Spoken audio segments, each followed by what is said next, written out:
Well, hearing I'm sorry must sound sweet right about now for generations of Maori rugby players. That's because after weeks of public debate, they got not only one, but two apologies on Friday morning from the New Zealand and South African rugby unions, two Maori rugby players excluded from All Black tours to the Republic because of apartheid. They come after the South African Sports Minister apologised on behalf of the South African government last Sunday.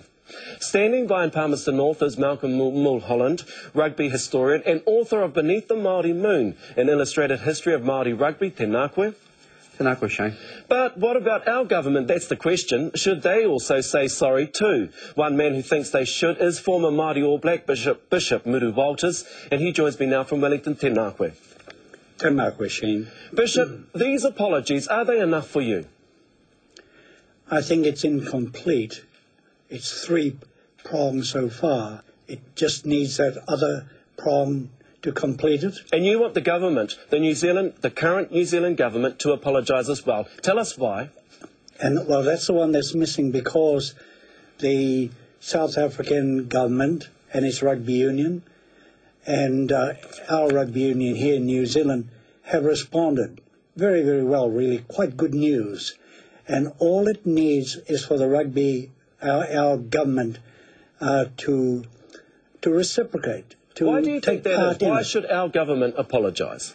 Because I think they were implicitly responsible for the direction in which a very important Maori game was played. You know, in 1956, the largest crowd ever to witness one of the best Maori teams that ever assembled, and yet we gave in to a request that was made, and I'm prepared to say that it was done by the New Zealand government through the Minister of Maori Affairs at that time. And it's a wonderful opportunity now, I think, for our Minister of Maori Affairs on behalf of the government to hohotero, to take this piece. So you want the Minister of Māori Affairs on behalf of the current government to apologise? It would be neat if it happened that way, because my experience is that it began with the Minister of Maori Affairs, and lately this Minister of Maori Affairs has been part of it as well. And it seems to be it would complete it. Malcolm Mulholland, let's bring you in. These apologies, they're a bit late, but I'm sure we're all happy that we've been given the apologies, and indeed the whānau of those players that were directly affected. But why do we have to wait for the South African government and for the South African Rugby Union to make these apologies before our own rugby union apologised? Yeah, well, I suppose if there is one regret about the apologies that have been issued, it is that it didn't initially come from our own rugby union. They, in fact, did wait for Minister Stofili, followed by the South African Rugby Union, to apologise first. But overall, my thoughts at this stage are with those whānau affected, regardless of how the apology came about. And they have intimated to me that they are happy having received the apology. The only thing that they want is for it to be delivered kamuhi ki te kamuhi. And in which form? They want that? Do they also want an apology from the government?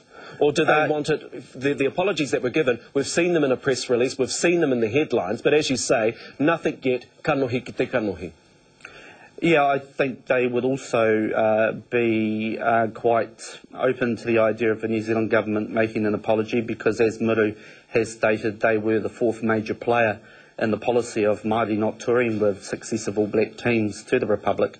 In fact, I mean, Muru's highlighted that with the 1956 game, but there are other pieces of evidence to say that our Prime Ministers, in fact, were involved in discussions with South African Prime Ministers during trade talks throughout the years. And so they were very much involved in the selection policy of not allowing Māori to go to South Africa.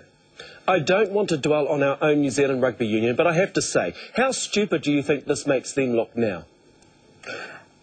Yes, it probably does make them look stupid. I think at the moment there are some calls for Mr Peters, the chair of the Māori Rugby Board, to resign. That's a question that only he can answer, but I think throughout all of this it's now high time that the New Zealand Rugby Union revisited the way in which the Māori representative is appointed, because as it stands at the moment, he's actually put there by the unions and not by Māori. And I'm struggling to think of another organisation in this country that operates in such a way. Muru Walters, Because of these apologies, can we now move on? Or I dare say you're going to tell me until the government, our own government, makes that apology, that we can actually move on. Is that right? I think we can move on, and I think this government, I think, is ready to make this apology so that it would complete the what's happened to all of us. Have you spoken directly to Minister Sharples about this ordeal? I haven't spoken to him, but I have communicated with him. He has a letter from me in which I indicated a wish to share my own story based on my experience with him. And I think he was quite helpful because I did hear him on television utter these two words in Maori, that the most important thing that we should do at this moment, if an injustice was made, is to hoho te rongo. Absolutely. But more, not no te rongo, but hoho te rongo as well. Unfortunately, Bishop, we have to leave it there because we are out of time. I do look forward to the Minister of Māori Affairs making that apology. Thank you for joining us today. Malcolm Mulholland, thank you also for joining us. Kia ora, Shane. Kia ora.